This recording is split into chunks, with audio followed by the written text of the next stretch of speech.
Mamá, recoge tus porquerías y lárgate de mi casa. ¡Hoy mismo! Eso me dijo mi hijo Rodrigo a las 10:47 de la mañana del 10 de mayo, delante de 11 personas. Lo que él no sabía en ese momento era que en 21 días esas palabras le iban a costar mucho más de lo que cualquiera en esa sala podría imaginar. Mantuve la espalda recta y la voz adentro. No le di lo que esperaba ver en mi cara. Me llamo Patricia Morales, tengo 61 años y desde siempre aprendí que los momentos más importantes no se gritan, se guardan, se anotan, se recuerdan con exactitud.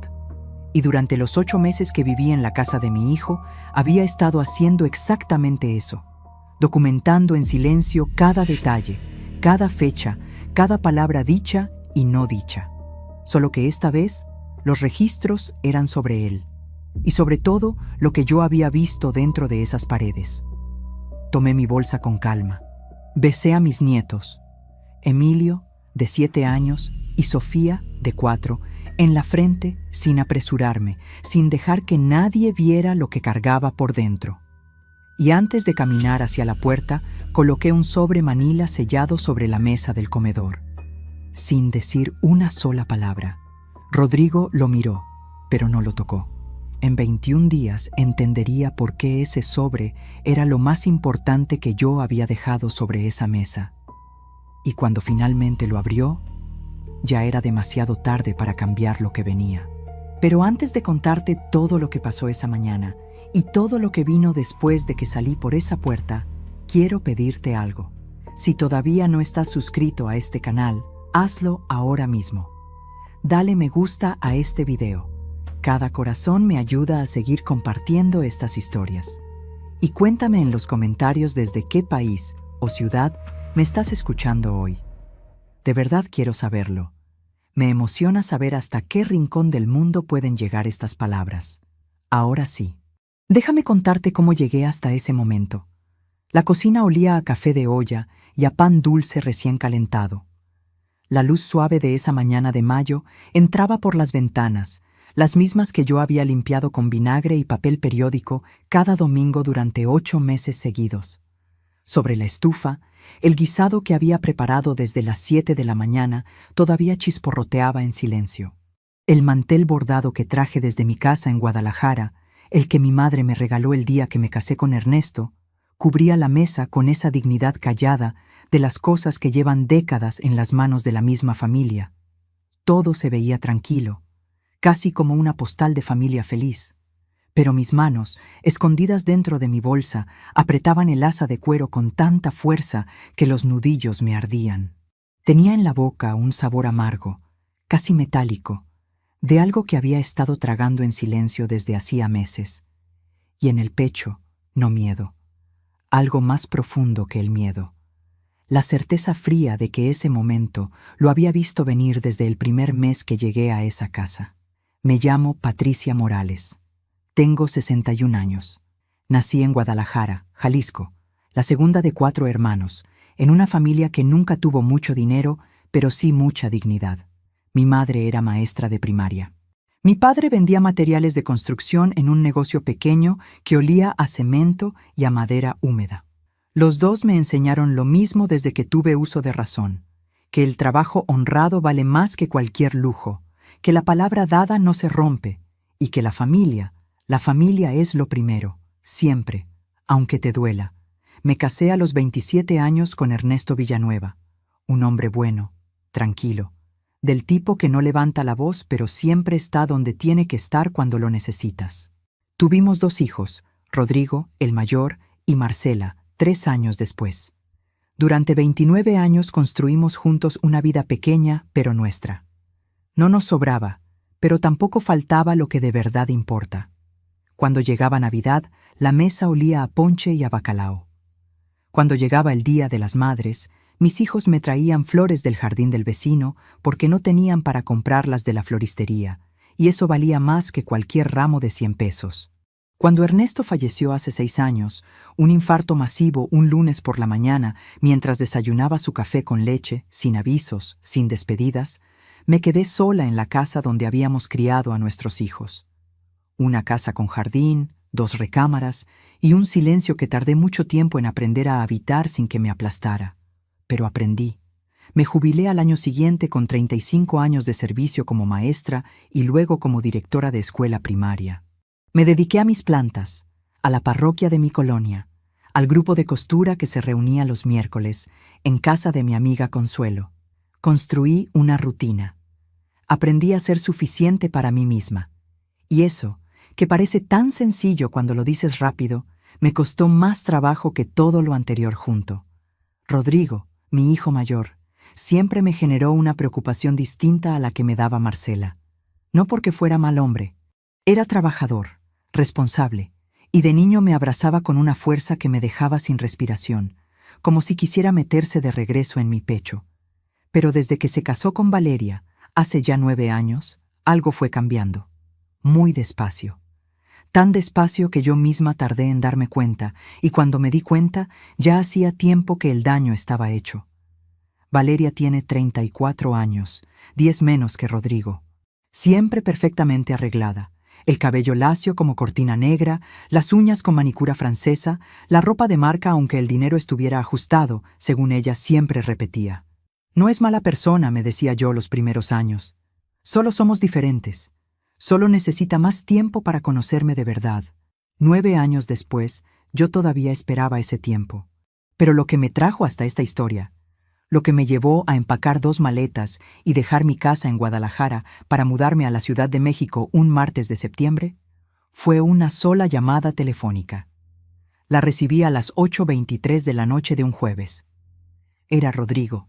Su voz sonaba apagada, como cuando de niño llegaba a confesarme que había reprobado un examen y no sabía cómo decírmelo. «Mamá, necesito pedirte algo.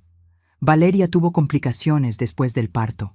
Sofía está bien, gracias a Dios, pero el doctor dice que Valeria necesita reposo absoluto, por lo menos 3 meses. No puedo solo con los 2 niños y el trabajo al mismo tiempo. ¿Podrías venir a ayudarnos una temporada?» No lo dejé terminar. «Ya voy, mijo», le dije. Al día siguiente, mis maletas ya estaban en la cajuela del carro. ¿Sabes qué fue lo primero que pensé cuando colgué esa llamada? No pensé en el sacrificio. No calculé lo que me costaría dejar mi casa, mis amigas del grupo de costura, mis plantas del jardín, mi rutina de 20 años. Pensé en Emilio, que entonces tenía 6 años y me llamaba Buela Patti, con esa vocecita que me derretía el corazón. Pensé en Sofía, a quien todavía no conocía. Y pensé en Rodrigo, en ese niño que alguna vez me abrazó con toda su fuerza y que yo sentía que se me había ido alejando sin que yo terminara de entender por qué. Quizás esto era la oportunidad de recuperar algo de lo que se había perdido. Qué equivocada estaba. Pero antes de contarte lo que encontré cuando llegué a esa casa, necesitas saber algo que yo misma no descubrí, sino hasta semanas después de instalarme allí. Una noche, por puro accidente, cuando vi en una pantalla algo que no iba destinado a mis ojos. Una conversación que cambió para siempre la manera en que yo entendía todo lo que había pasado desde el primer día. Y lo que leí ese martes a las 11:47 de la noche me quitó el sueño durante días enteros. Pero eso te lo cuento en un momento. Antes necesitas entender exactamente cómo eran esos primeros días en esa casa y por qué lo que parecía una bendición se fue convirtiendo, muy despacio, en algo muy distinto. Llegué a la casa de Rodrigo un martes a las 4:17 de la tarde, con 2 maletas y una bolsa de tela donde traía mis cosas de cocina. Mi comal de barro, mis especias, el delantal de flores que usaba desde hacía 20 años, y la imagen pequeña de la Virgen de Zapopan que mi madre me dio la mañana que me casé. Esa bolsa pesaba poco, pero lo que cargaba dentro de ella valía más que cualquier cosa que pudiera ponerse en una báscula. La casa era amplia, más de lo que me esperaba. 3 recámaras, jardín trasero, cochera para 2 autos. No era ostentosa, pero tampoco era modesta. Las paredes estaban pintadas de un blanco limpio. Los muebles eran nuevos y había flores artificiales sobre la consola de la entrada que se veían caras pero que no olían a nada. Rodrigo ganaba bien como gerente de una empresa de logística. Valeria no trabajaba desde que nació Emilio. Rodrigo me recibió en la puerta. Me abrazó. Sentí en ese abrazo algo que no había sentido en mucho tiempo: necesidad. Mi hijo me necesitaba, y eso, aunque me avergüence admitirlo, me llegó al centro del pecho con una calidez que hacía años no sentía. Me aferré a ese abrazo un segundo más de lo normal, como si quisiera guardar algo de él antes de que se terminara. Valeria estaba sentada en el sofá del recibidor, con Sofía en los brazos. El médico le había recomendado reposo por complicaciones posparto. Me saludó con un movimiento leve de cabeza y una sonrisa que duraba lo que dura una fotografía. Una sonrisa que aparecía y desaparecía sin dejar rastro. «Gracias por venir, Patricia», dijo. Solo eso. Sin levantarse, sin llamarme mamá, como había pedido Rodrigo que hiciera desde el principio. Déjame ser específica en esto, porque importa más de lo que parece. En 9 años de ser su suegra, Valeria nunca me llamó mamá. Nunca. Siempre Patricia.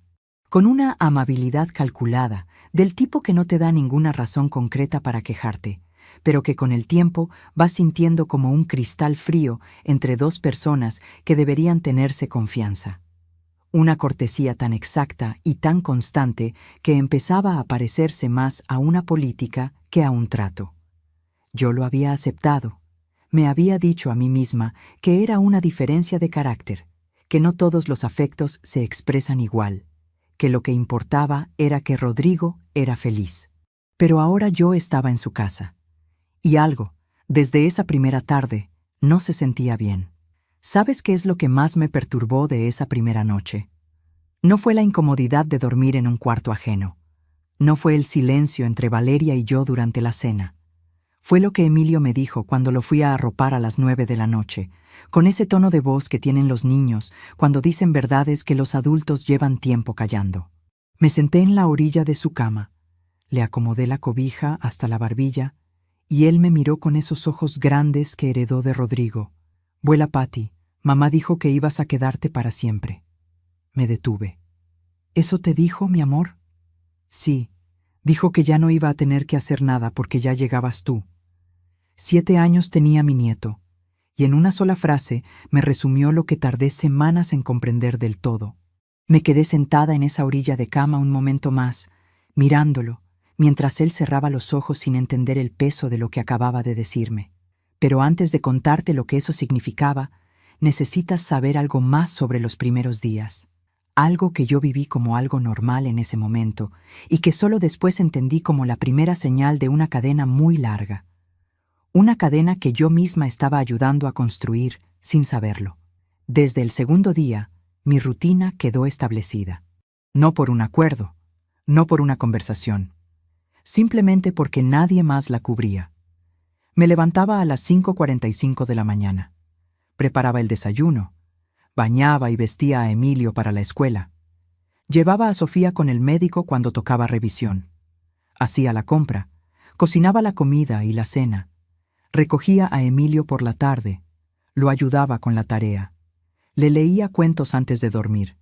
Me dormía pasadas las 10 de la noche y volvía a empezar 6 horas después. Cada día, sin excepción, sin que nadie lo pidiera y sin que nadie lo agradeciera en voz alta. A Valeria, el reposo médico le duró exactamente 3 semanas. Después de esas 3 semanas, el médico le autorizó actividad normal con ciertas restricciones. Eso fue en octubre. Yo estuve en esa casa hasta mayo, 7 meses después de que el reposo terminó. Hay una pregunta que me he hecho muchas veces desde entonces. ¿Por qué me quedé? Y la respuesta honesta, la que me costó trabajo admitir, es que me quedé porque me convencí de que me necesitaban. Porque Rodrigo siempre encontraba la manera de decirme algo que me anclaba. Siempre en el momento exacto. Como si supiera cuándo yo estaba a punto de llegar a un límite. «Mamá, con lo que me ayudas ahorras tiempo que yo uso para trabajar más y así poder darles más a los niños». «Mamá, Sofía ya te reconoce. ¿Ves cómo sonríe cuando te ve?» «Mamá, tú cocinas mejor que nadie en el mundo. Los niños están comiendo más sano desde que llegaste». Frases pequeñas, gotas de gratitud que caían justo cuando yo estaba a punto de decir algo, y que funcionaban. cada vez, con una precisión que mirando atrás no me parece inocente. Le di 8 meses de mi vida. Le di cada mañana de pie desde antes del amanecer. Le di mis rodillas adoloridas de agacharme a bañar a Sofía cada día. Le di mis ahorros de la jubilación cuando Valeria dijo que estaban cortos para la quincena y había que comprar pañales. Le di mis miércoles de costura, mis domingos de parroquia, mi jardín de Guadalajara, mis amigas de toda la vida. Le di todo lo que tenía disponible, y en todo ese tiempo no recibí ni un solo peso. Ni una sola vez alguien mencionó la palabra pago, ni siquiera en tono de broma. Pero en realidad, lo que más me costó no fue el trabajo. Eso lo hago con gusto cuando se trata de mis nietos. Lo que más me costó fue lo que Valeria fue haciendo, muy despacio, con mi lugar dentro de esa casa. En las primeras semanas, yo cocinaba y ponía la mesa. Valeria llegaba, movía los platos del lugar, cambiaba el arreglo de la mesa y volvía a sentarse sin decir nada. Una tarde cambió los contenedores donde yo guardaba las especias y los acomodó en un cajón diferente sin avisarme. Otra semana reorganizó el refrigerador y tiró el caldo que yo había preparado desde el día anterior. Otro día encontré mi comal de barro guardado en el fondo de una alacena, reemplazado por uno de teflón que olía a nuevo. No decía nada, no me enfrentaba, solo deshacía, como si mi presencia en esa cocina fuera temporal, una situación de emergencia que ella toleraba mientras esperaba que regresara a la normalidad. Yo guardé silencio, porque seguía diciéndome a mí misma lo mismo. Son diferencias de carácter. No hay mal intento, pero hubo un momento que me quedó muy grabado. Fue un sábado de noviembre, a las 2:13 de la tarde, cuando Rodrigo llegó a casa para comer. Yo había preparado pozole rojo con todo: tostadas, orégano, cebollita picada, rábanos, limón. El mismo pozole que hacía su abuela, que hacía yo cada mes desde que Rodrigo era niño, el que él pedía siempre para sus cumpleaños. Había empezado desde las 11 de la mañana. La cocina entera olía a chile ancho y maíz cacahuacintle. Rodrigo entró a la cocina, olió el aire, y por primera vez en semanas vi algo parecido al Rodrigo que yo conocía. Se le iluminó la cara. «Mamá, pozole. ¿En serio?» «Siéntate, mijo. Ya está». Valeria llegó detrás de él, miró la olla y dijo con una voz completamente plana: «Rodrigo, te dije que íbamos a ir a comer con mis papás hoy». Hubo un silencio. Rodrigo me miró. Luego la miró a ella. Y en ese segundo vi la decisión tomarse en su cara como se toma el agua cuando encuentra el camino más fácil hacia abajo, sin dudar, sin buscarme los ojos de nuevo. «Es verdad, mamá. Lo olvidé. Guarda el pozole. Lo comemos mañana». Y se fueron. Comí sola. El pozole seguía caliente. El olor llenaba toda la cocina, y yo estaba sentada frente a una olla para 10 personas, sola en una mesa para 6, en una casa que no era mía, con el mantel bordado de mi madre debajo de los codos y el silencio más pesado que había sentido en mucho tiempo.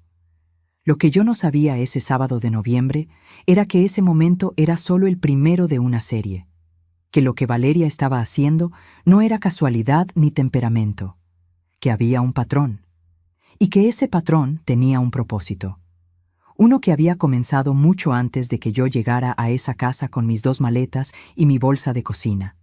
Lo descubrí 3 semanas después, un martes a las 11:47 de la noche, cuando Rodrigo olvidó cerrar la sesión de su computadora y yo la usé para buscar una receta. Lo que vi en esa pantalla me heló la sangre, y eso sí cambió todo. Era un martes de noviembre. Las 11:47 de la noche. Los niños dormían. Rodrigo se había quedado dormido en el sillón viendo el partido, con la boca entreabierta y el control remoto todavía en la mano, y yo entré al estudio a buscar en su computadora una receta de tamales que quería guardar en un documento para tenerla a mano en diciembre. La pantalla estaba abierta, y lo primero que vi no era una receta. Era una conversación de WhatsApp web entre Rodrigo y Valeria. Una conversación del día de esa misma semana. Valeria le había escrito a las 2:31 de la tarde, mientras yo estaba en la cocina preparando la comida, con las manos manchadas de chile y la espalda inclinada sobre la estufa. ¿Cuándo le vas a decir a tu mamá que esto es permanente? Ya no podemos pagar a alguien de afuera y ella está aquí. Aprovecha. Y Rodrigo le había respondido 12 minutos después, con 4 palabras. Déjame hablar con ella. Me quedé quieta frente a la pantalla. Sentí el frío de la silla donde estaba sentada, el zumbido del refrigerador desde la cocina, el silencio de una casa que de repente se sentía completamente diferente a todo lo que yo había creído que era. Tenía un sabor seco en la boca. Los ojos me ardían, pero no del sueño. Esto es permanente. Esas 3 palabras daban vueltas en mi cabeza como si alguien las hubiera encendido y no supiera cómo apagarlas. Permanente. No una temporada. No un apoyo mientras Valeria se recuperaba. Permanente. Como si hubieran tomado una decisión sobre mi vida en una conversación de WhatsApp a las 2:31 de la tarde mientras yo les cocinaba el almuerzo. No toqué nada. Cerré la pantalla como estaba. Salí del estudio en silencio. Pasé junto al sillón donde Rodrigo dormía, lo miré un segundo y seguí caminando. Me fui a mi cuarto, cerré la puerta con cuidado de no hacer ruido y me senté en la orilla de la cama en la oscuridad.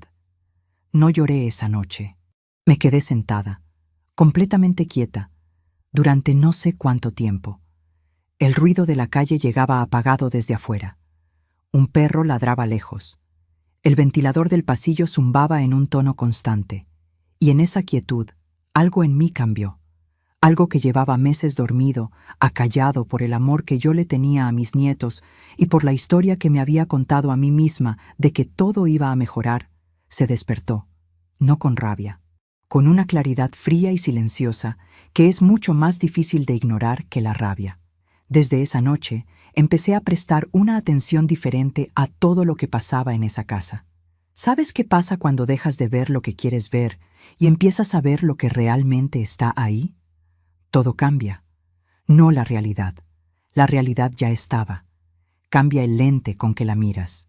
Y una vez que ese lente cambia, no hay manera de volver a ver con el anterior. Aunque quisieras. Y lo que empecé a ver en los días siguientes me fue construyendo una imagen que yo no quería terminar de armar, pero que se armaba sola, pieza por pieza, con una precisión que me heló el alma. Fui a comprar el mandado el jueves siguiente, 17 de noviembre, a las 9:12 de la mañana. Valeria me había dado una lista escrita de lo que necesitaban. Papel y bolígrafo. No un mensaje de WhatsApp, un papel escrito a mano, con su letra redonda y ordenada, como si quisiera que hubiera registro de que me había dado instrucciones. Compré todo lo de la lista, más algunas cosas que yo sabía que se necesitaban en la cocina. 4 aguacates, un manojo de epazote, chile pasilla que se estaba acabando. Cuando llegué, Valeria revisó las bolsas una por una, separó lo que yo había comprado por cuenta propia y me dijo con una voz completamente tranquila, sin alzar los ojos de las bolsas: «Patricia, si no está en la lista, no lo traigas. El presupuesto está muy justo». El presupuesto está muy justo. Eran 4 aguacates y un manojo de epazote. Los había comprado yo, de mi dinero de la jubilación, el mismo dinero con el que también había pagado los pañales de Sofía 2 semanas antes cuando la quincena estaba corta. No dije nada. Guardé los aguacates y el epazote en mi bolsa personal y los subí a mi cuarto. Los puse sobre el buró junto a mi rosario y mi imagen de la Virgen.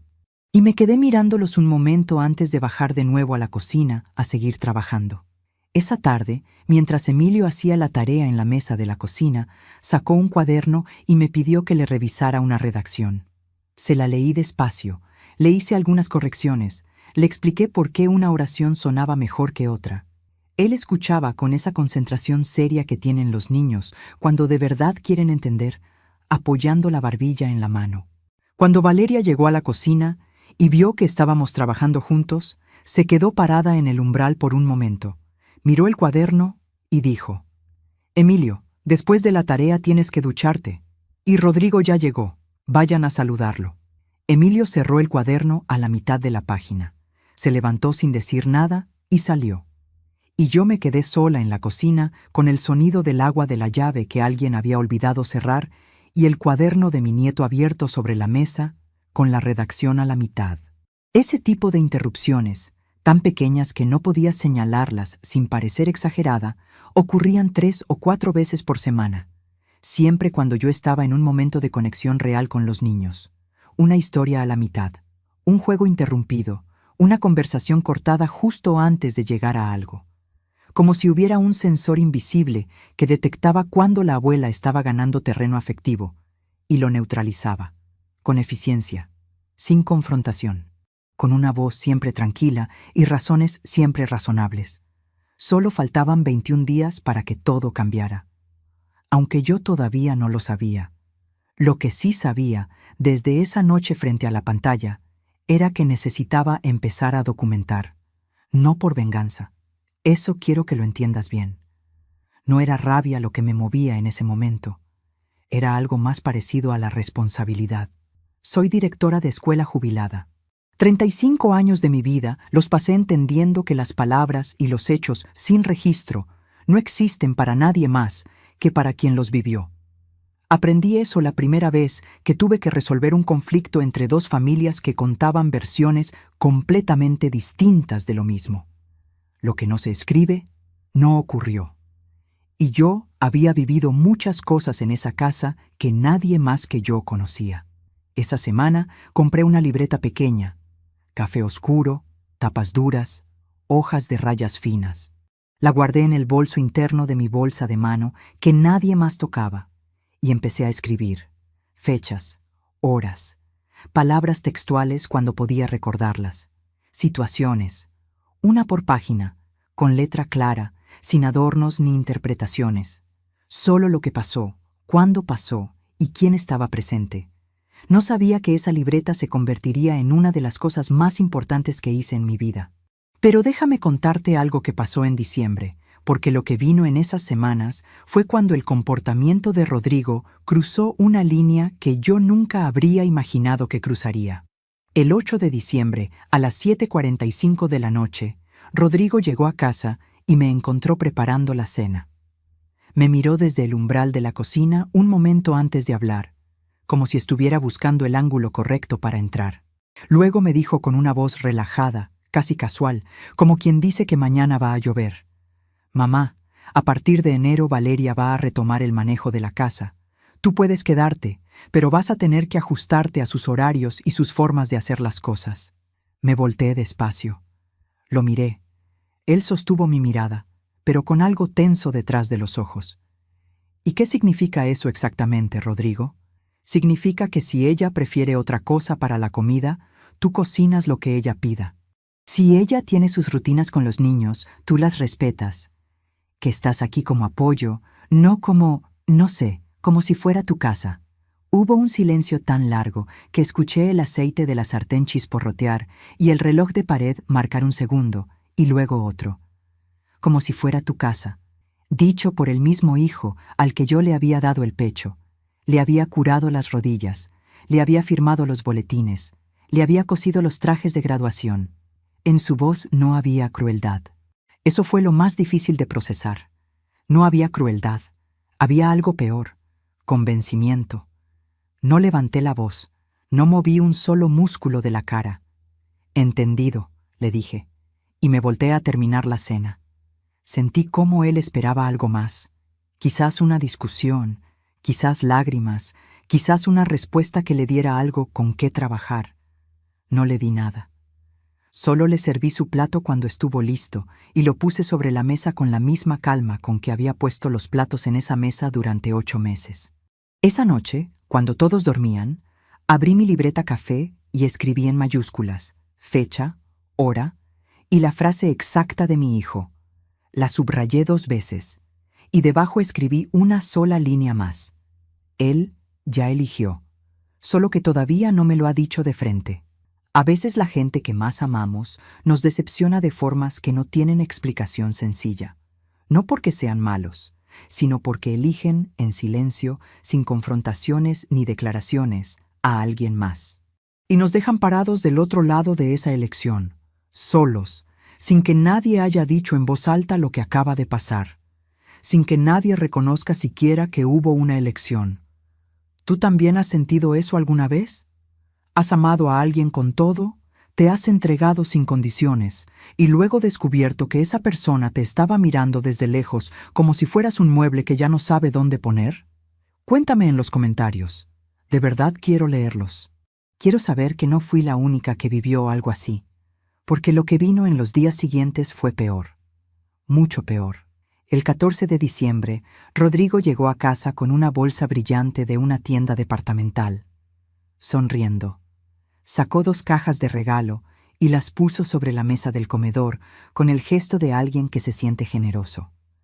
Perfume importado para Valeria y unos aretes de plata con pequeñas piedras que brillaban desde lejos.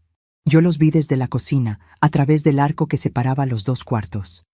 Esa misma semana me había dicho que el presupuesto estaba ajustado para la quincena y que no podríamos hacer una cena de Navidad grande, que mejor algo sencillo, sin invitados, para no gastar, que quizás ni árbol este año, porque los adornos buenos ya estaban viejos y no valía la pena comprar nuevos. Los aretes tenían la etiqueta visible desde donde yo estaba. 3,800 pesos.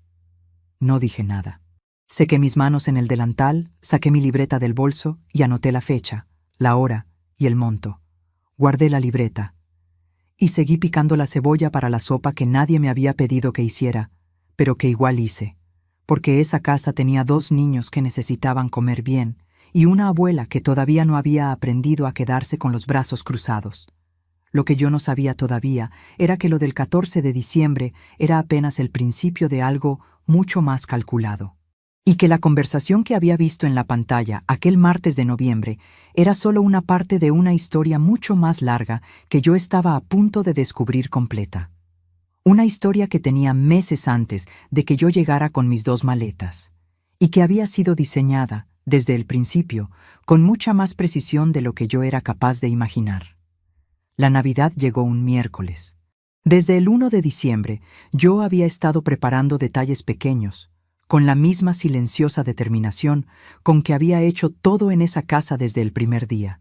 Compré con mi propio dinero las esferas doradas que Emilio había señalado en una tienda una tarde que lo llevé al dentista, con esa forma que tienen los niños de desear las cosas sin pedir, solo mirando.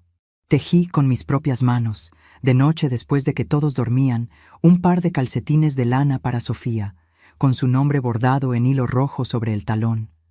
Me costó 3 noches porque la vista ya no es lo que era, pero quedaron bien. Guardé en una caja de cartón forrada con papel de periódico las galletas de canela y anís que horneé la segunda semana de diciembre. Las mismas que mi madre hacía cada año desde que yo era niña. Las mismas que Rodrigo de pequeño devoraba antes de que enfriaran. Las manos todas blancas de azúcar glass. Hice 3 tandas. La cocina olió a naranja y a canela durante 2 días. Nadie me pidió que hiciera nada de eso. Lo hice porque era lo único que en ese momento sentía completamente mío.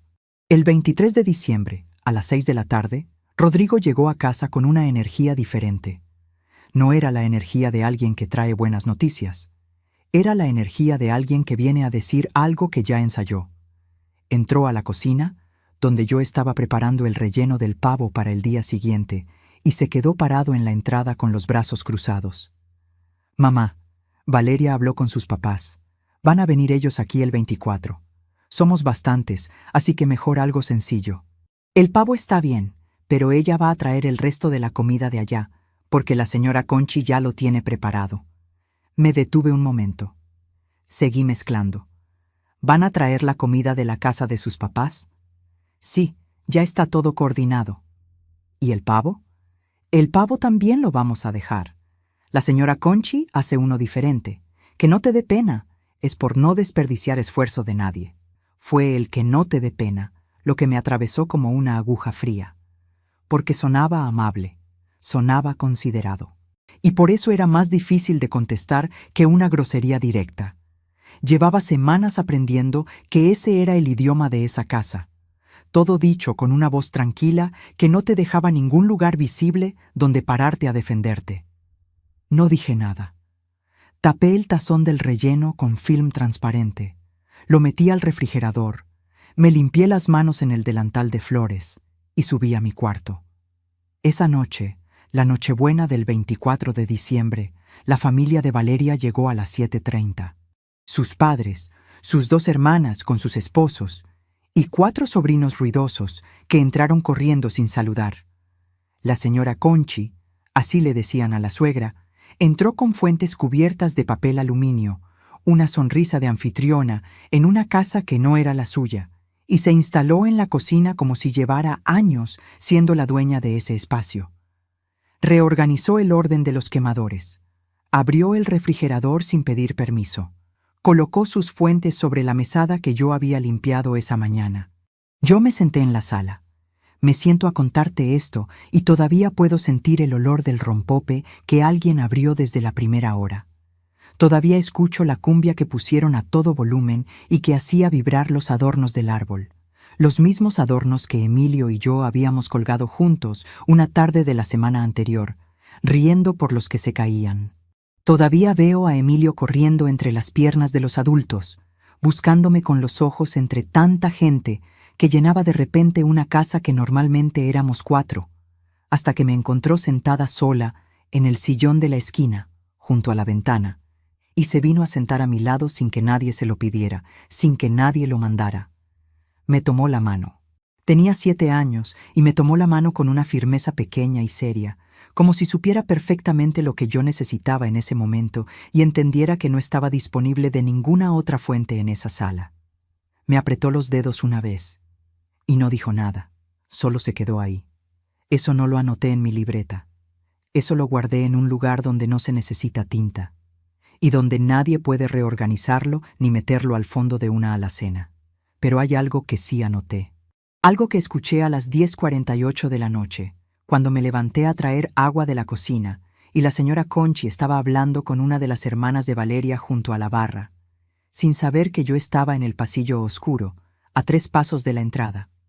La señora Conchi dijo, con la misma naturalidad con que se habla del clima, secándose las manos con un trapo de cocina que no era suyo: ya les dije a Rodrigo y a Valeria que tienen que poner las cosas en orden.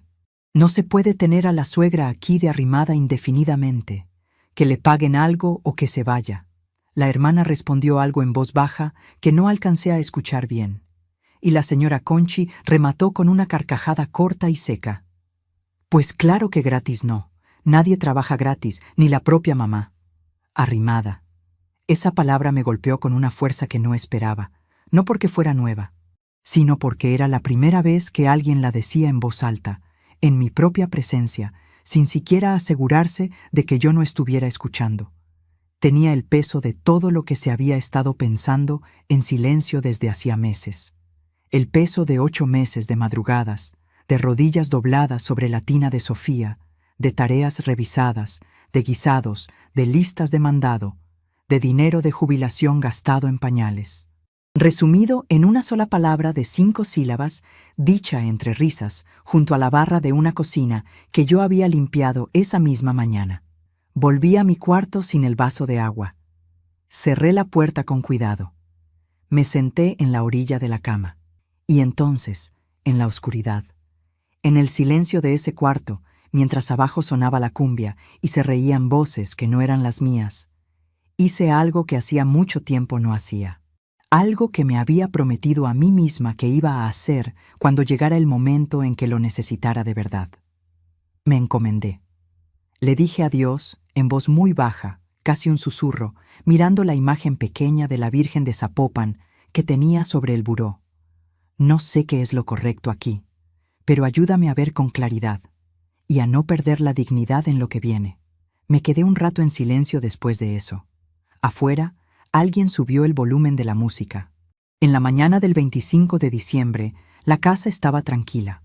La familia de Valeria se había ido pasada la medianoche, dejando los trastes sin lavar y la sala oliendo a comida fría. Rodrigo bajó a desayunar con los ojos todavía adormilados y encontró sobre la mesa los calcetines tejidos de Sofía, las galletas de canela envueltas en papel de celofán con un moño rojo que había recortado de una caja que guardaba desde el año anterior, y las esferas doradas que le había comprado a Emilio. No había tarjeta. No hacía falta. Quien conoce una historia de 30 años no necesita explicación. Me miró desde la entrada de la cocina con algo en la cara que no supe leer del todo. Algo entre el reconocimiento y la incomodidad de quien recibe más de lo que cree merecer. «Mamá, buen día, mijo. ¿Quieres café?». No dijo nada más. Tomó su café. Se sentó. Miró las galletas un momento.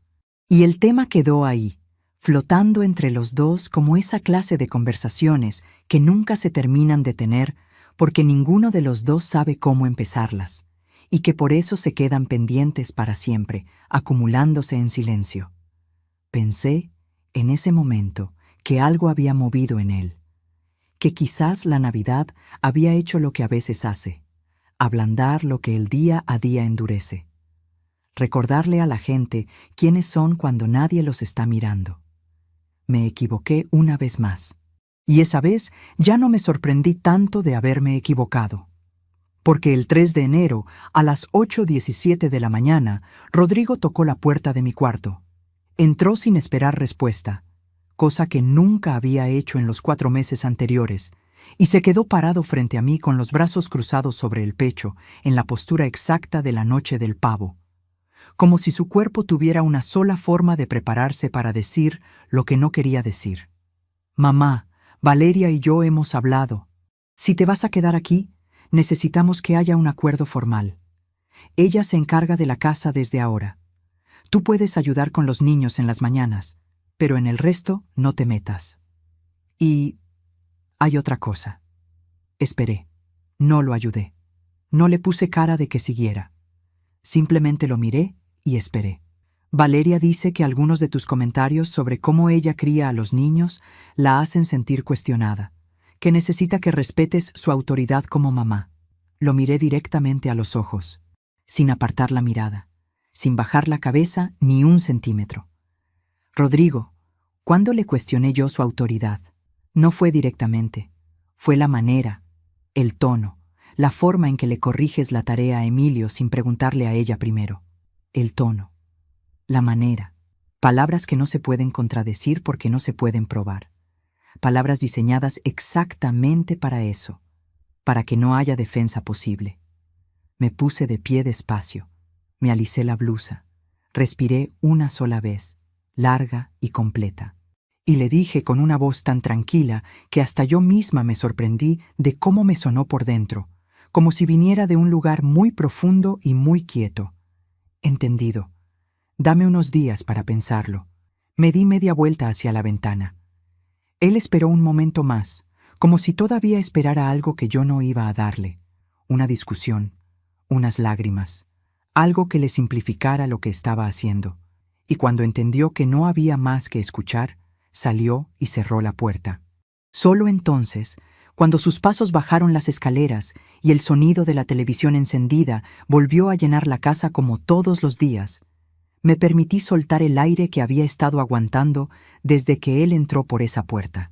Habían pasado 4 meses desde que llegué. 4 meses de madrugadas, de comidas, de tareas, de médicos, de pañales pagados con mi dinero, de pozole comido sola frente a una olla para 10. Y por primera vez desde que entré por esa puerta con mis 2 maletas y mi bolsa de cocina, lo vi todo con absoluta claridad, sin el velo del amor que quiere creer lo mejor, sin la historia que yo misma me había estado contando. No vine aquí de visita. No vine de apoyo temporal. Me trajeron para resolver un problema que ellos no querían resolver. Y cuando ya no era conveniente que tuviera voz, estaban rediseñando las reglas para convertirme en algo que obedeciera sin opinar. Alguien que estuviera presente cuando hacía falta y que desapareciera cuando sobraba. Alguien sin lugar fijo, sin nombre claro, sin costo reconocido, arrimada. Esa tarde, mientras los niños dormían la siesta y la casa estaba en silencio, saqué mi libreta café del bolso interno y me senté en la silla junto a la ventana de mi cuarto. Escribí 3 páginas seguidas, con letra apretada y clara. Todo. Fechas, horas, palabras textuales. La conversación del 8 de diciembre, la frase de la señora Conchi, lo de esta mañana, con las palabras exactas de Rodrigo. Cada cosa en su página, con su hora anotada arriba a la derecha como había hecho desde noviembre. y al final de la última página, después de un espacio en blanco, escribí una sola pregunta con mayúsculas. ¿Hasta cuándo? La miré un momento. Cerré la libreta. La guardé. No sabía todavía la respuesta. Pero lo que sí sabía, con la misma certeza fría con que había salido de la pantalla de esa computadora aquella noche de noviembre, era que el momento en que encontrara esa respuesta iba a necesitar tener todo perfectamente documentado. Cada fecha, cada frase, cada detalle que alguien más podría intentar negar. Y eso, exactamente eso, es lo que Rodrigo no calculó. Que la mujer a quien estaban convirtiendo en invisible llevaba meses tomando nota de todo lo que creían que nadie estaba viendo. Enero pasó como pasan los meses en que uno vive esperando que algo cambie y nada cambia, con una rutina que se repite, que pesa, que va dejando marcas que no se ven en la piel, pero sí en los ojos cuando uno se mira al espejo por las noches. Me levanté cada mañana a las 5:45. Preparé desayunos. Llevé a Emilio a la escuela. Cuidé a Sofía. Hice la compra dentro de la lista. No opiné sobre la crianza. No corregí formas. No dije nada que pudiera interpretarse como cuestionamiento. Cumplí las nuevas reglas con una precisión que solo puede tener alguien que sabe que las está cumpliendo de manera temporal. Porque algo había decidido en silencio desde esa noche del 3 de enero, cuando Rodrigo salió de mi cuarto y cerró la puerta. Que lo que estaba viviendo tenía que terminar.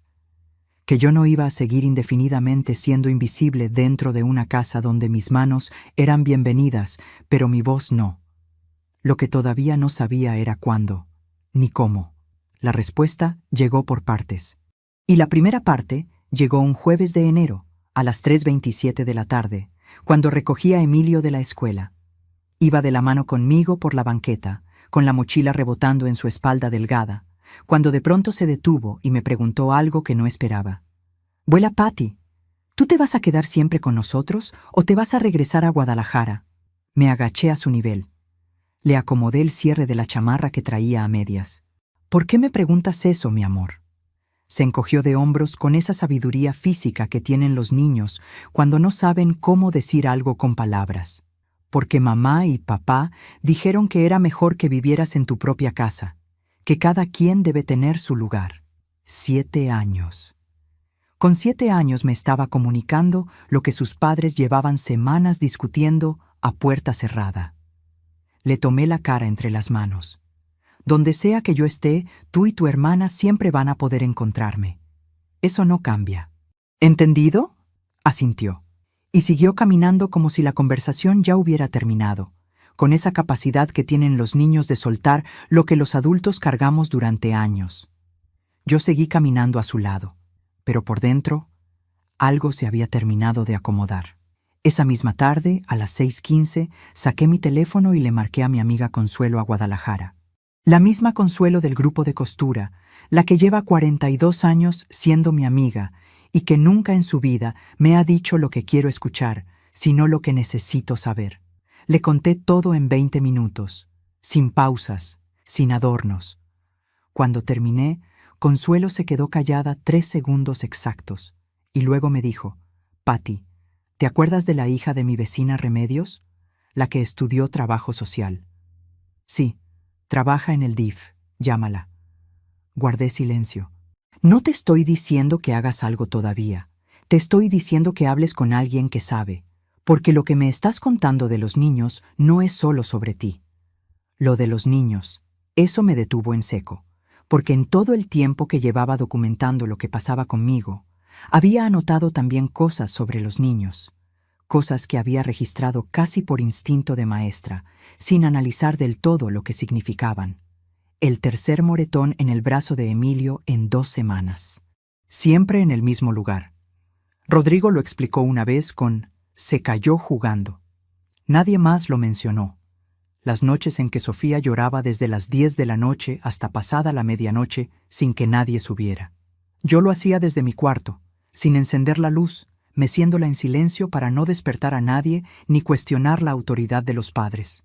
La semana que Emilio llegó de la escuela con hambre a las 2 de la tarde y me dijo que no había llevado lunch porque ya no había nada para hacer. Yo le calenté lo que encontré, sin decirle nada a nadie. Mi teléfono tenía 31 fotografías para ese momento.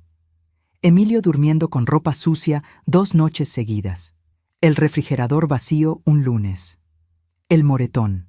Las ojeras de Sofía en una mañana de febrero. No sabía con certeza qué significaban todas esas imágenes juntas, pero seguí tomándolas, porque 35 años de dirección escolar me habían enseñado una sola cosa sobre las señales, que no se ignoran, que se documentan, y que el tiempo siempre termina por darles un contexto. Pero antes de contarte lo que descubrí sobre todo eso, quiero que sepas algo que me costó mucho tiempo admitir, que yo también fui parte del problema, que mi amor por Rodrigo me hizo aguantar más de lo que debía, que mi miedo a perder el contacto con mis nietos me mantuvo callada cuando tenía que haber hablado, y que esa combinación, amor y miedo juntos, es la trampa más eficiente que existe para una madre. Mientras te cuento todo esto, me pregunto desde dónde podrías estar escuchándome hoy.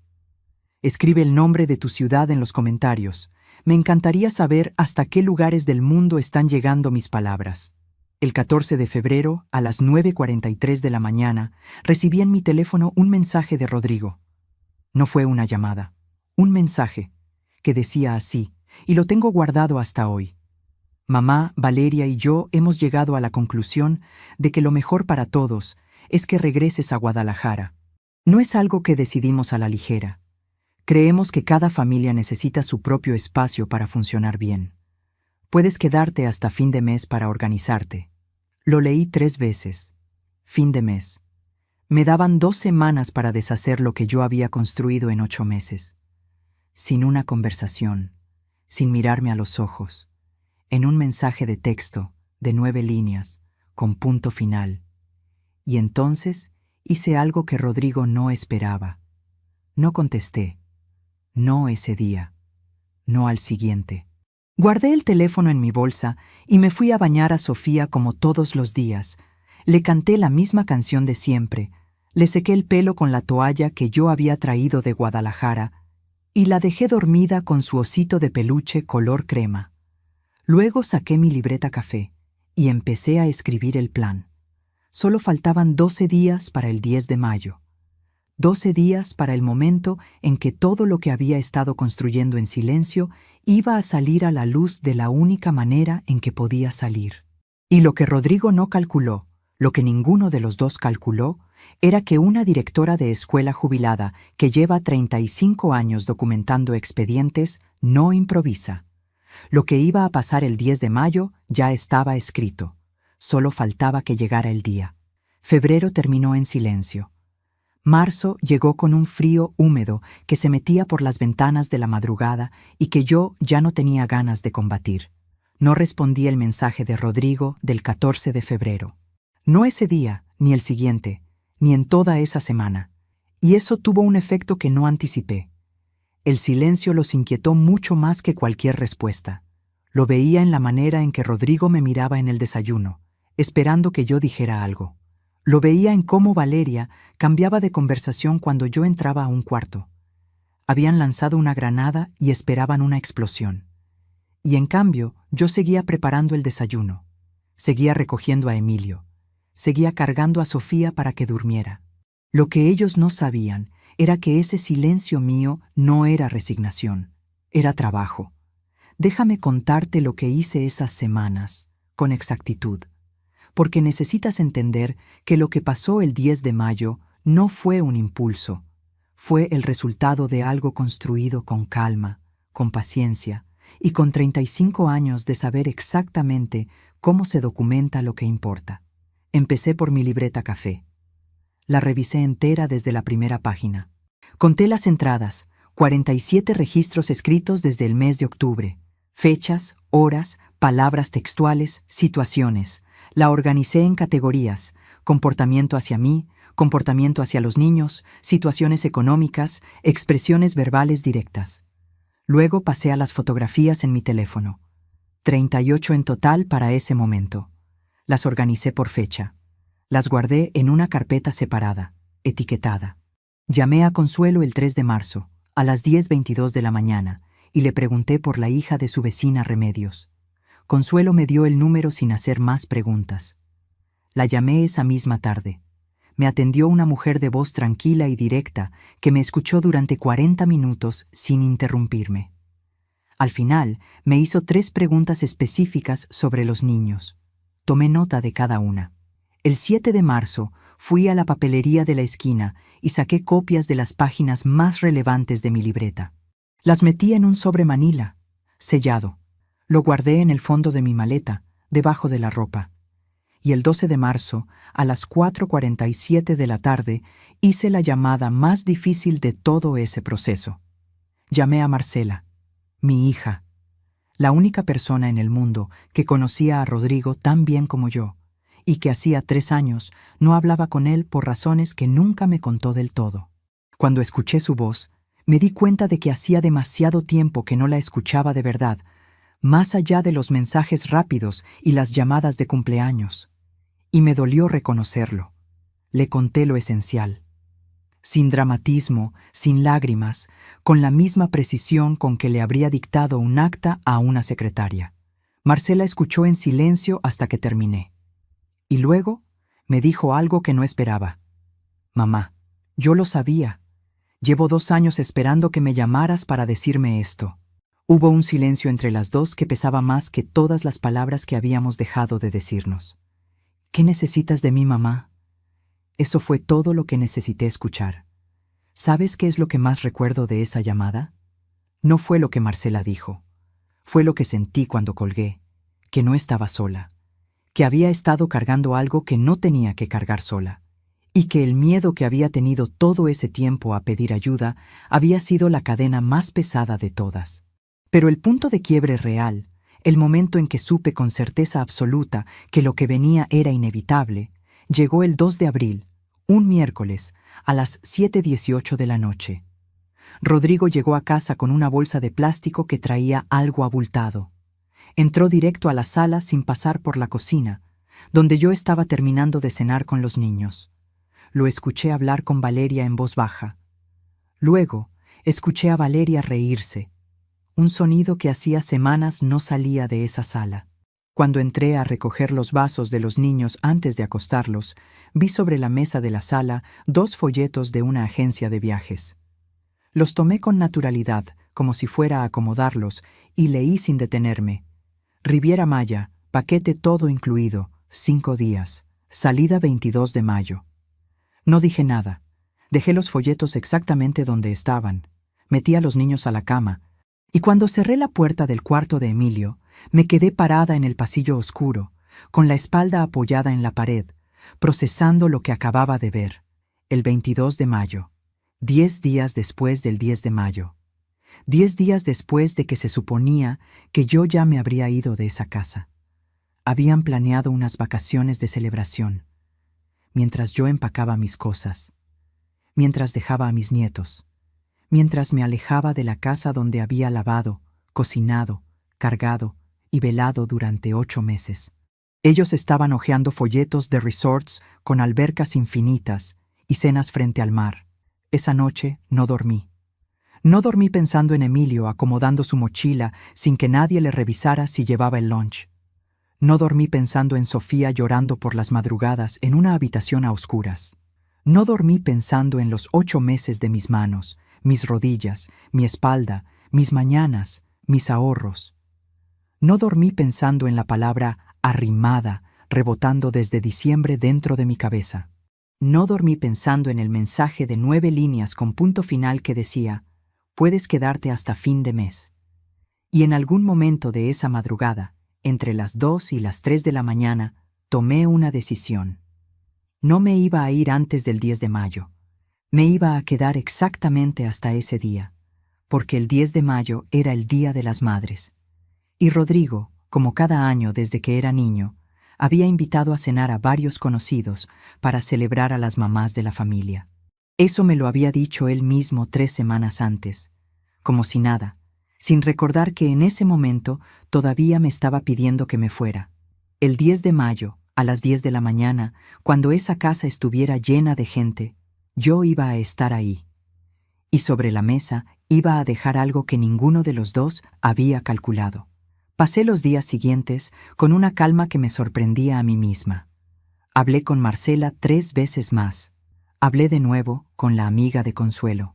El 18 de abril, a las 11:30 de la mañana, fui a una papelería con servicio de notaría en la colonia de Junto y formalicé una declaración firmada y sellada con fecha, describiendo las condiciones de mi estadía en esa casa. No era una demanda. Era un documento. Tenerlo en mis manos fue como sentir el suelo firme debajo de los pies por primera vez en meses.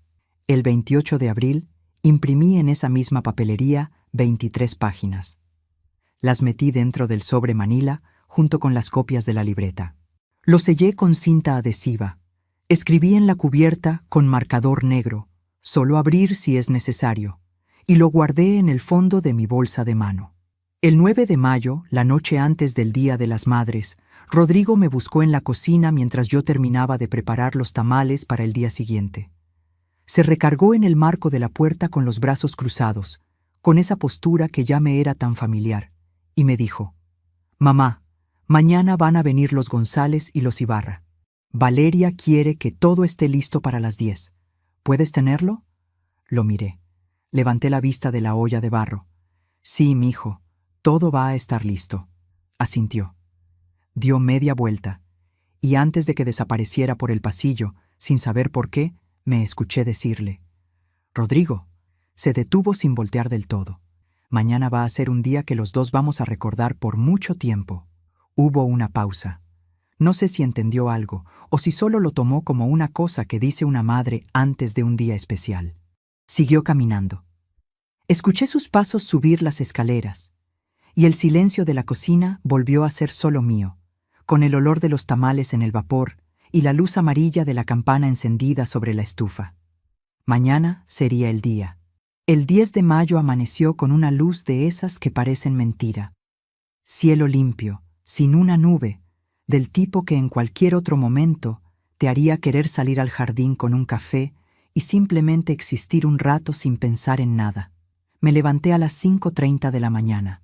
Antes que todos, bajé a la cocina con mis chancletas de siempre, el cabello recogido, el delantal de flores puesto. Los tamales de la noche anterior estaban listos en la vaporera. Preparé café de olla, calenté el pan, puse la mesa con el mantel bordado que había traído desde Guadalajara. El mismo de siempre, el de mi madre. Lo acomodé con cuidado, pasándole la mano encima para alisar los pliegues, como si fuera la última vez que lo haría en esa casa, porque lo era. A las 7:15 bajó Emilio en pijama, con el cabello revuelto y los ojos todavía mitad dormidos. Me vio en la cocina y se acercó directo a abrazarme por la cintura, como hacía siempre, sin decir nada. Olía a niño recién despertado, a jabón de lavanda del baño de arriba, a inocencia. Le serví su desayuno. Le peiné el cabello con la misma peineta azul de plástico que guardaba en el cajón de la cocina.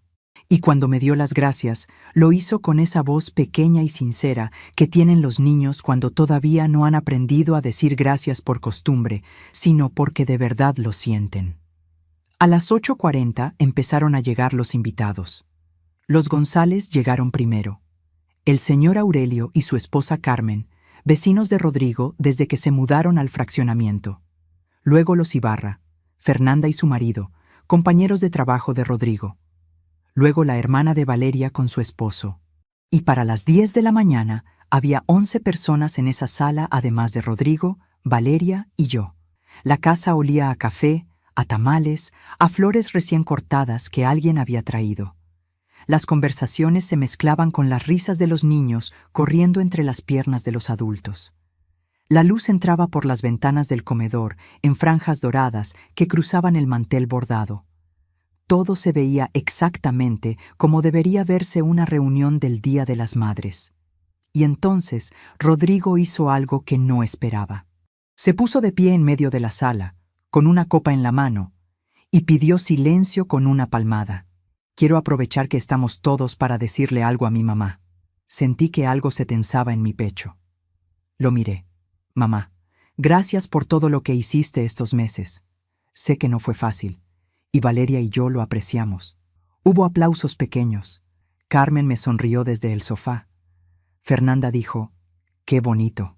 Valeria sostenía su copa con los ojos bajos. Y Rodrigo, sin bajar la copa, remató con una voz ligeramente más baja, como si el volumen redujera el peso de lo que venía. Y también queremos que sepas que hemos tomado una decisión en familia. Ya es momento de que cada quien tenga su espacio. Así que mamá va a regresar a Guadalajara esta semana, ya lo hablamos. Silencio. No un silencio dramático.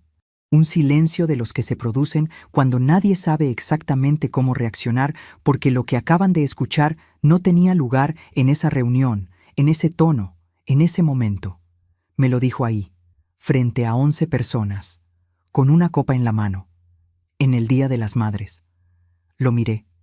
No aparté los ojos de él ni un segundo, y él no me sostuvo la mirada.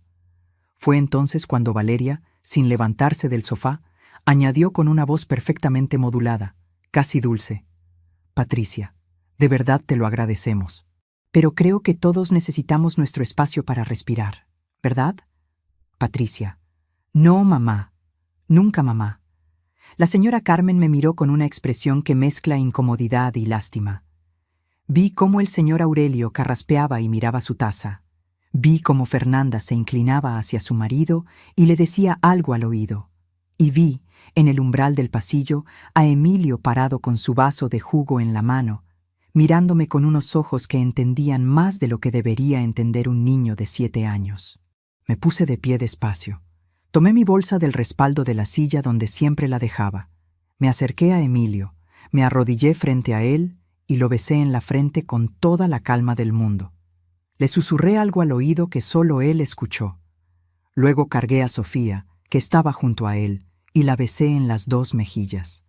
Le di su osito de peluche que estaba sobre la mesita del pasillo. La dejé con cuidado en los brazos de su hermano. Me levanté, me acomodé la blusa y caminé hacia la mesa del comedor. Saqué de mi bolsa el sobre manila sellado. Lo puse en el centro exacto de la mesa, sobre el mantel bordado de mi madre. No dije nada, no expliqué, no amenacé, no lloré. Me acomodé la blusa y caminé hacia la puerta.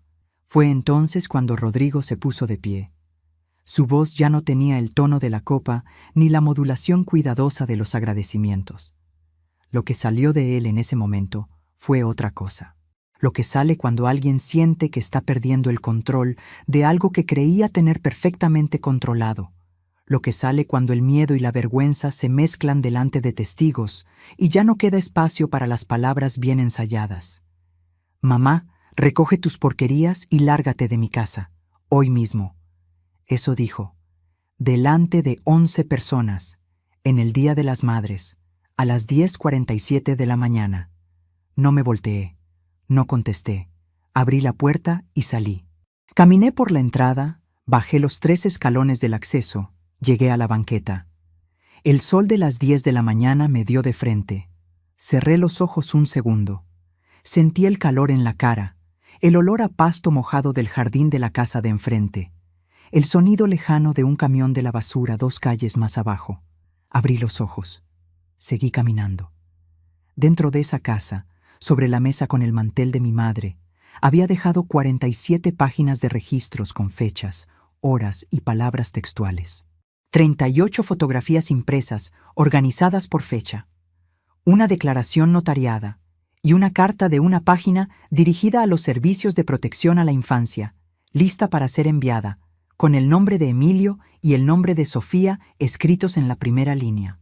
Rodrigo no sabía nada de eso todavía, pero en aproximadamente 3 minutos, cuando abriera ese sobre, lo iba a saber todo.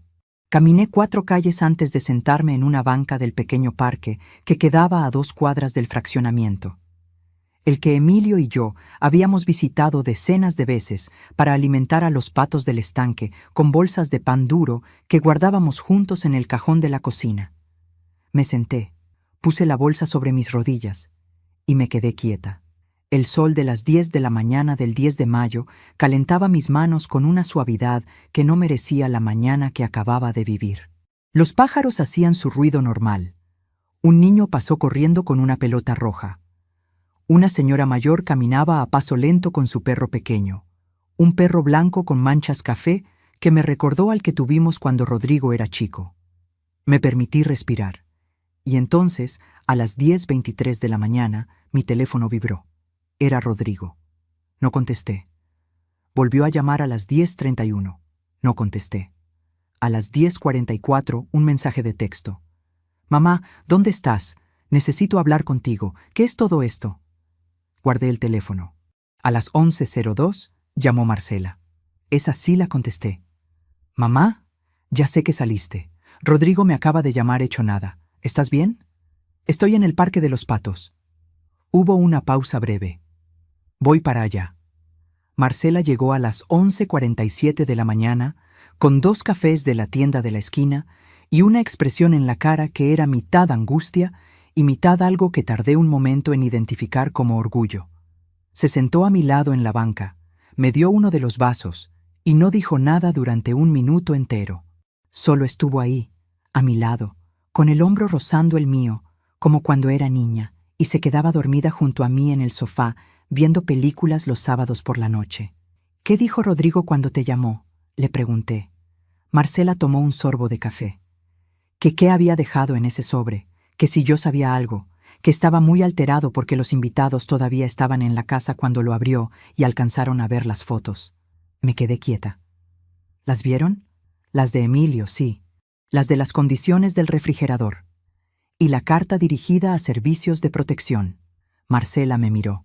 «Mamá, la señora Carmen vio la carta y le dijo a su marido en voz alta que si los niños estaban en riesgo, ellos tenían la obligación de reportarlo también». Cerré los ojos un momento. ¿Sabes qué sentí en ese instante? No fue satisfacción, no fue alivio. Fue algo mucho más complejo y menos cómodo que eso.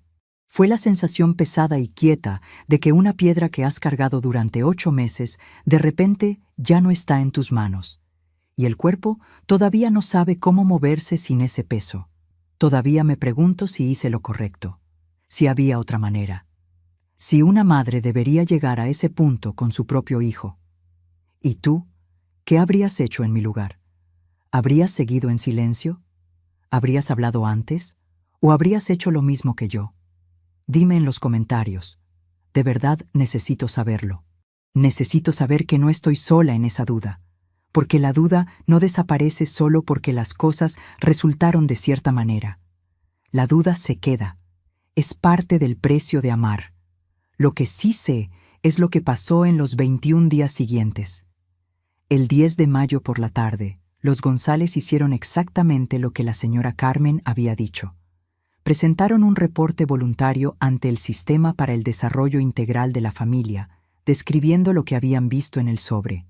No fue una denuncia penal. Fue una notificación de verificación de bienestar familiar. El tipo de proceso que se activa cuando adultos responsables tienen indicios de que menores podrían necesitar atención. Un trabajador social se presentó en la casa de Rodrigo el 14 de mayo, un miércoles, a las 9:15 de la mañana.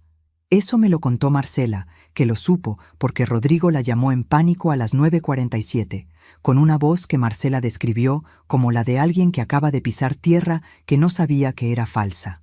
«Mamá, Rodrigo lloraba», me dijo Marcela. Me llamó llorando. Me dijo que no entendía cómo había llegado a esto, que por qué no le había hablado antes, que todo era un malentendido.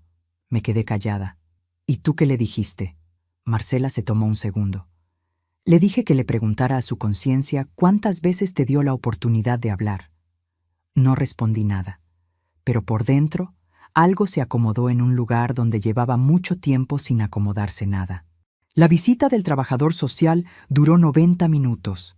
Revisaron el estado de la casa, hablaron con los niños por separado, revisaron el historial médico de Sofía, tomaron nota de las condiciones generales. El resultado fue lo que en esos procesos se llama seguimiento preventivo. No había evidencia de riesgo grave e inmediato, pero sí de descuido sistemático en rutinas básicas de cuidado. Se programaron 2 visitas de seguimiento y una recomendación de orientación familiar. Rodrigo canceló el viaje a la Riviera Maya. Eso también me lo contó Marcela. El paquete para el 22 de mayo, los 5 días todo incluido, el resort de alberca infinita y cenas frente al mar. Cancelado el 15 de mayo, con penalización del 40% del costo total. 280,000 pesos que simplemente se fueron. Yo no lo celebré. Lo escuché y sentí solo el cansancio quieto de alguien que ha estado en pie durante demasiado tiempo y finalmente puede soltar los hombros. Pero el momento que más me marcó de todo lo que pasó en esos 21 días no fue la visita del trabajador social, ni la cancelación del viaje, ni los mensajes sin respuesta de Rodrigo acumulándose en mi teléfono. Fue el 19 de mayo, un lunes, a las 4:47 de la tarde. Sonó el timbre de la casa de Consuelo en Guadalajara, donde me había quedado desde que salí de la Ciudad de México. Consuelo fue a abrir. Escuché su voz desde la cocina, luego un silencio breve y luego sus pasos acercándose. «Patty, es Emilio». Me levanté tan rápido que casi tiré la silla. Rodrigo lo había traído desde la Ciudad de México. Solo, sin avisar, sin llamar. Mi hijo había conducido 3 horas, había tocado la puerta de la casa de mi amiga y se había quedado en la banqueta con mi nieto de la mano, sin atreverse a pasar. Salí a la puerta. Rodrigo estaba parado en la entrada, con una expresión que no le había visto nunca antes. No era la expresión del hombre que levanta copas frente a invitados, ni la del que habla de espacios personales con voz modulada. Era la expresión de un niño de 44 años que no sabe cómo reparar algo que rompió sin darse cuenta de la fuerza que usó. Emilio se soltó de su mano y corrió hacia mí.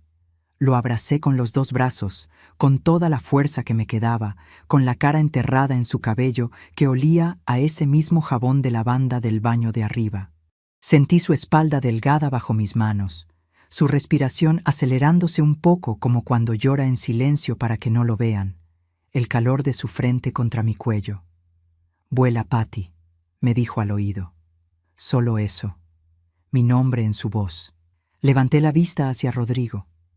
Él me miraba, y en sus ojos vi por primera vez en muchos meses algo que reconocí de cuando era niño. Vergüenza verdadera. No la vergüenza de quien fue atrapado, sino la vergüenza de quien finalmente entiende exactamente lo que hizo y ya no puede ignorarlo. Abrió la boca, la cerró, volvió a abrirla. «Mamá, yo…» Le puse la mano en el brazo, solo eso, sin palabras. Porque hay momentos en que las palabras llegan demasiado tarde para ser las protagonistas, y lo único honesto es el silencio entre 2 personas que se conocen desde siempre y que acaban de atravesar algo que las 2 van a cargar por mucho tiempo. Lo dejé pasar. Consuelo hizo café. Emilio se quedó pegado a mí en el sofá con mis manos sobre su cabeza durante toda esa tarde, viendo un programa de caricaturas que ninguno de los 2 realmente mirábamos. Rodrigo habló poco. Me dijo que Valeria y él estaban en un proceso de orientación familiar, que había entendido cosas que no quería ver, que iba a hacer cambios, que lo sentía. Lo escuché. No le prometí nada. No le dije que todo estaba bien, porque no lo estaba. No le dije que lo perdonaba en ese instante, porque el perdón no funciona como un interruptor que uno activa cuando llega el momento correcto. El perdón es un proceso largo y silencioso que a veces tarda más de lo que quisiéramos y a veces no llega completo nunca. Pero sí le dije algo antes de que se fuera esa noche. Me levanté del sofá cuando él ya tenía la chaqueta puesta para salir. Lo miré de frente y le dije: «Rodrigo, yo te crié con todo lo que tenía. Te di mi tiempo, mi esfuerzo, mis sueños aplazados, mis rodillas y mis ahorros. No lo hice para que me lo devolvieras. Lo hice porque eres mi hijo y porque una madre no lleva la cuenta de lo que da. Pero hay algo que sí te voy a pedir que entiendas, y es lo único que te pido». Él me miraba sin parpadear. Que Emilio y Sofía son personas, no son adornos de tu vida ni problemas de logística. Son personas que te necesitan presente, no perfectamente coordinado. Y si en algún momento sientes que no puedes con eso solo, me llamas. No para que vaya a resolver lo que te corresponde a ti, para que juntos encontremos la manera. ¿Entendido? Rodrigo asintió. Vi cómo le temblaba la mandíbula. ¿Me das otro abrazo, mamá? Me acerqué. Lo abracé. Y en ese abrazo sentí al Rodrigo de 8 años que alguna vez me abrazaba con toda su fuerza como si quisiera meterse de regreso en mi pecho. Seguía ahí, dentro del hombre que se había equivocado tanto. Seguía siendo mi hijo, eso no arreglaba nada, pero tampoco era nada. El 31 de mayo, 21 días después del 10 de mayo, recibí en mi casa de Guadalajara una transferencia bancaria. Era de Rodrigo. El monto correspondía a 8 meses de trabajo de cuidado de menores, calculado a tarifa de mercado por una persona con experiencia docente. Lo había calculado él mismo, me dijo en el mensaje que acompañó la transferencia. No era lo que importaba. El dinero nunca había sido lo que importaba. Pero lo que ese número en la pantalla de mi teléfono representaba, sí importaba. Representaba que alguien, finalmente, había reconocido en voz alta lo que mis manos habían valido durante todo ese tiempo. Y eso, aunque tarde, aunque imperfecto, aunque acompañado de un costo demasiado alto para todas las personas involucradas, no era poca cosa. Han pasado 11 meses desde el 10 de mayo. Vivo en mi casa de Guadalajara, la misma donde crié a mis hijos. El jardín ha crecido más de lo que debería. Las plantas me reclaman con sus hojas amarillentas porque nadie las cuidó del todo mientras yo estaba en la Ciudad de México. Mi rutina ha vuelto. Las mañanas en la parroquia, los miércoles con Consuelo y el grupo de costura, las tardes leyendo en el patio con un café de olla que me preparo yo misma, sin prisa. Emilio y Sofía vienen 2 fines de semana de cada mes. Rodrigo los trae. A veces Valeria también viene, pero se queda en el carro o hace la entrega en la puerta. No hemos hablado más allá de lo necesario. Y está bien así. No todo se repara con conversaciones largas ni con promesas grandes.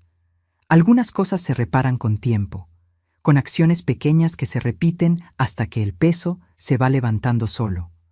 Rodrigo y Valeria terminaron la orientación familiar en julio.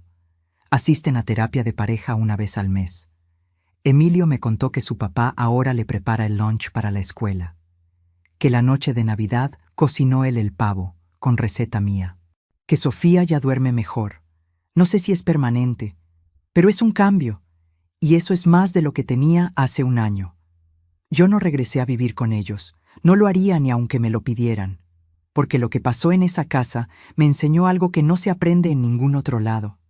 Que el amor familiar no es incondicional en el sentido de que uno deba aceptar todo. El amor familiar es incondicional en el sentido de que uno está dispuesto a hacer lo que sea necesario para protegerlo, incluso si eso significa poner límites donde nunca pensaste que los pondrías. Le di 8 meses de mi vida a esa casa. Le di cada mañana de las 5:30. Le di mis manos para cuidar a Emilio y Sofía. Le di mi silencio cuando quería gritar. Le di mi dignidad cuando querían quitármela. Y lo que recibí no fue lo que esperaba. Pero lo que gané fue algo más grande. Gané la claridad de saber que la familia verdadera no se mide en la sangre ni en los años que uno pasa bajo el mismo techo. Se mide en el respeto que se da y se recibe, en la palabra que se cumple, en el cuidado que se pone en los detalles pequeños que nadie ve, pero que terminan definiendo quiénes somos. Y si mis nietos algún día ven este video, quiero que sepan esto. La sangre no garantiza el respeto. El respeto se gana cada día, y se pierde en un momento si no lo cuidas. El Día de las Madres llegó de nuevo este año. El 11 de mayo, Emilio y Sofía trajeron flores del jardín de su casa, flores silvestres envueltas en papel de periódico, como las que yo recibía cuando Rodrigo era niño y no tenían dinero para comprarlas en la floristería. Rodrigo me abrazó antes de irse. Me dijo, «Mamá, lo siento». No le dije que ya estaba bien. No le dije que todo había quedado atrás. Solo le dije, «Ya pasó. Ahora cuida bien a tus hijos». Y eso fue todo. «Mamá, recoge tus porquerías y lárgate de mi casa. Hoy mismo». Esas fueron las palabras con las que empezó todo. Y estas son las que cierran la historia. Algunas puertas, una vez que se cierran, se quedan cerradas por siempre. No por rencor, por sabiduría. Gracias por acompañarme hasta aquí. Si esta historia te movió algo por dentro, dale like. Suscríbete si no lo has hecho. Comparte con alguien que necesite escucharla. Y cuéntame en los comentarios, ¿qué harías tú en una situación así? ¿Qué aprendiste? Hasta la próxima.